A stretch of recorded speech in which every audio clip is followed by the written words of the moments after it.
जय श्री कृष्ण बंधुओं, आपके अपने चैनल भक्ति की शक्ति में बहुत बहुत स्वागत है। आज हम सुनेंगे जेठ मास के कथा अध्याय 8। कल की कथा में आपने सुना भगवान श्री कृष्ण के प्राकट्य का वर्णन, उसके आगे का वृतांत आज आप कथा में सुनने वाले हैं। तो भगवान श्री कृष्ण का ध्यान करके आज की पावन कथा का प्रारंभ करते हैं। भाद्रपद मास कृष्ण पक्ष रोहिणी नक्षत्र हर संयोग तथा वृष लगन में अष्टमी तिथि को आधी रात के समय चंद्रोदय काल में, जबकि जगत में अंधकार छा रहा था, वसुदेव मंदिर में देवकी के गर्भ से साक्षात श्री हरि प्रकट हुए। ठीक उसी तरह जैसे ही अरण्यकाष्ठ के अग्नि का आविर्भाव होता है। और अब ध्यान से सुनिए और अपने मन की आंखों से भगवान श्री हरि विष्णु के स्वरूप का दर्शन कीजिए। कंठ में प्रकाशमान स्वच्छ एवं विचित्र मुक्ताहार, वक्ष पर शोभा प्रभा सम्मवनीत सुंदर कौस्तुभ मणि तथा रत्नों की माला, चरणों में नूपुर तथा ब्रह्म बाहों में बाजूबंद धारण किए भगवान मंडलाकार प्रभापुंज से उद्भाषित हो रहे थे। मस्तक पर किरीट तथा कानों में कुंडल युगल वाल रवि के सदृश उद्दीप्त हो रहे थे और कलाइयों में प्रज्वलित अग्नि के समान कांतमान अद्भुत कंकड़ हिल रहे थे। कट की करधनी में जो डोर था, जंजीर लगी थी, उसकी प्रभा विद्युत के समान सबको व्याप्त हो रही थी। कंठ के देश में कमलों की माला शोभा पाती थी, जिसके ऊपर मधु लोलुप मधुकर मंडरा रहे थे। उनके श्रीअंगों पर जो दिव्य प्रीत वस्त्र था, वह नूतन अर्थात तपाए हुए जाम्बुनद अर्थात सुवर्ण की शोभा को तिरस्कृत कर रहा था। श्याम सुंदर विग्रह पर सुशोभित व पीताम्बर विद्युत विलास से विलसित नील मेघ के शोभापूर्ण सौंदर्य को छीने लेता था। मुख के ऊपर शिरोदेश में काले काले घुंघराले केस शोभा पाते थे। मुख चंद्र की चंचल रश्मियां वहां पर संपूर्ण अंधकार दूर किए देती थी। वह परम सुंदर सुभद्र आनंद प्रफुल्ल और इंद्रवर सदृश युगल नेत्रों से सुशोभित था। उस पर विचित्र रीति से मनोहर पत्र रचना की गई थी, जिससे मंडित अविराम मुख सदैव करोड़ों कामदेवों को मोह लेता था। वे परिपूर्णतम परात्म पर भगवान मधुर ध्वनि के वेणु बाजाने में तत्पर थे। ऐसे पुत्र का अवलोकन करके यदुकुल तिलक वसुदेव जी के नेत्र भगवान के जन्मोत्सव जनित आनंद के से खिल उठे थे। फिर उन्होंने शीघ्र ही ब्राह्मणों को 1,00,000 गौदान करने का मन ही मन संकल्प लिया और सूती कागार में प्रभु का आविर्भाव प्रत्यक्ष हो गया। इससे वसुदेव जी का सारा भय जाता रहा। वे अत्यंत विस्मित होकर हाथ जोड़कर आदि अंतर रहित श्रीहरि को प्रणाम करके स्तोत्र द्वारा उनका स्तवन करने लगे।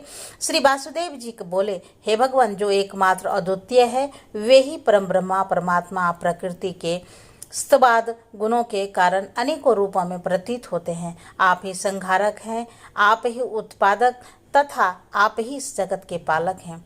हे आदिदेव, हे त्रिभुवन पते परमात्मा, जैसे स्फटिक मणि औपाधिक रंगों से लिप्त नहीं होती, उसी प्रकार आप देह के वर्णों में निर्लिप्त ही रहते हैं। ऐसे आप परमेश्वर को मेरा नमस्कार है। जैसे ईंधन में आग छिपी रहती है, उसी तरह आप अव्यक्त रूप से संपूर्ण जगत में विद्यमान हैं। तथा जैसे आकाश सबके भीतर और बाहर भी स्थित है, आप ही पृथ्वी की भांति इस समस्त जगत के आधार हैं, सबके साक्षी हैं तथा वायु की भांति सर्वत्र जानने की शक्ति रखते हैं। आप गौ देवता ब्राह्मण अपने भक्तजन तथा बछड़ों के भी पालक हैं और उत्कट भुव का हरण करने के लिए ही मेरे घर में अवतरित हुए हैं। इस भूतल पर समस्त पुरुषोत्तमों से भी उत्तम आप ही हैं। हे भुवन, पापी कंस से मुझे बचाइए। श्री नारद जी कहते हैं कि हे मिथिलापति सर्वदेवता स्वरूपिणी देवकी को भी यह ज्ञात हो गया कि मेरे घर में परिपूर्णतम भगवान साक्षात श्याम सुंदर श्री कृष्ण का आविर्भाव हुआ है। अतः वे भी उन्हें नमस्कार करके बोली। देवकी ने कहा, हे सच्चिदानंद धन, हे श्री कृष्ण, हे अगणित ब्रह्मांडों के स्वामी हैं, हे परमेश्वर, हे गोकुल धाम मंदिर की ध्वजा हैं, आदिदेव हैं पूर्ण रूप से, हे ईश्वर, हे परिपूर्णतम परमेश्वर, हे प्रभु, आप पापी कंस के भय से मेरी रक्षा कीजिए, रक्षा कीजिए। श्री नारद जी कहते हैं कि हे राजन, माता पिता की ओर से किया गया स्तवन सुनकर पाप नाशन साक्षात परिपूर्णतम भगवान श्री कृष्ण मंद मंद मुस्कुराते हुए देवकी तथा वसुदेव जी से बोले। श्री भगवान ने कहा, पूर्व सृष्टि में यह माता पतिव्रता प्राणी थी और आप प्रजापति सुतपा, आप दोनों ने संतान के लिए ब्रह्मा जी की आज्ञा से अन्न और जल का त्याग करके बड़ी भारी तपस्या की थी। इस मनवंतर का समय बीत जाने पर भी पुत्र की कामना से आपकी तपस्या चलती रही।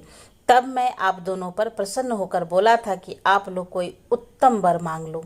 तब मेरी बात सुनकर आप दोनों तत्काल बोले कि हे प्रभु, हम दोनों को आपके समान पुत्र प्राप्त हो। उस समय तथास्तु कहकर जब मैं चला गया, तब आप दोनों दंपति अपने पुण्य कर्म के फल स्वरूप प्रजापति हुए और अब संसार में मेरे समान तो कोई पुत्र है नहीं। यह विचार कर मैं कृष्ण गर्भ नाम से विख्यात हुआ।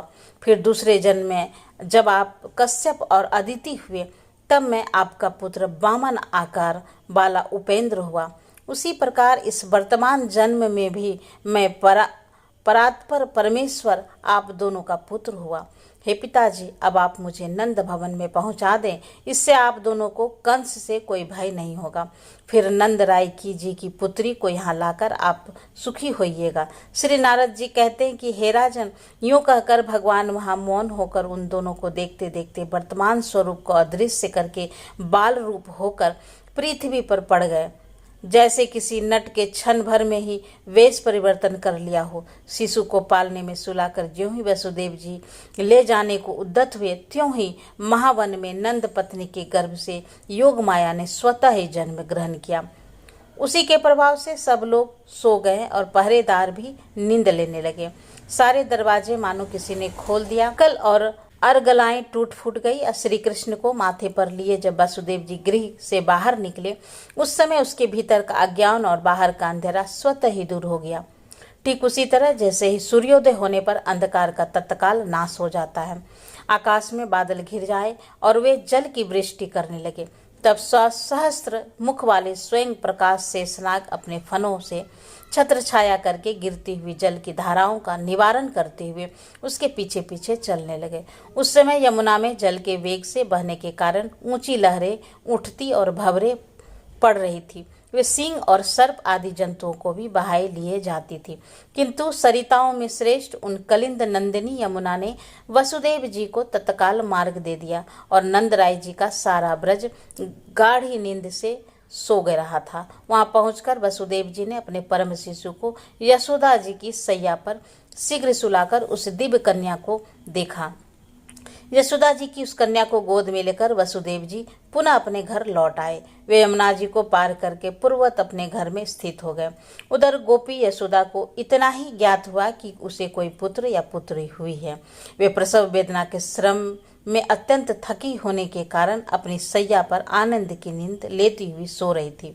इधर बालक के रोने की आवाज सुनकर पहरेदार राजभवन में उपस्थित हुए और जाकर वीर कंस को बालक के जन्मने की सूचना दी। यह समाचार कान में पड़ते ही कंस भर से कातिर होकर तुरंत सूते गृह में जा पहुंचा। उस समय सती साध्वी बनकर देवकी दीन की तरह रोती हुई भाई से बोली।